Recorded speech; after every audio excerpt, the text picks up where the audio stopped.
Ecco la situazione meteorologica. Un fronte freddo e perturbato sul nostro settore ha portato ad un veloce ed intenso peggioramento con tempo molto perturbato, che però già in serata lascerà spazio ad un veloce e netto miglioramento che riporterà il sole almeno per domani e sabato.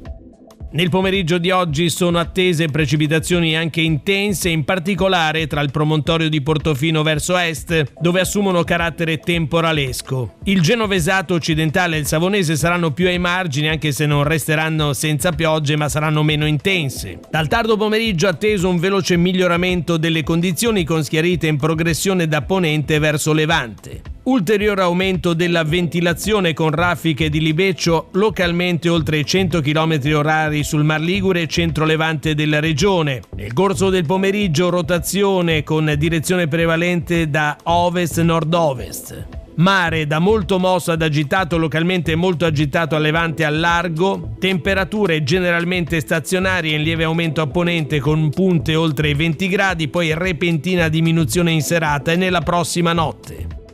Per domani, venerdì 24 ottobre, i previsori della Limete si attendono una giornata ampiamente soleggiata lungo tutto l'arco regionale. Venti moderati a tratti tesi da ovest-nord-ovest, localmente forti sui crinali esposti e raffiche fino a 60-65 km/h. Mare da molto mosso ad agitato, graduale scaduta del moto ondoso nel corso della giornata fino a molto mosso in serata. Temperature in calo, in particolar modo nei valori minimi.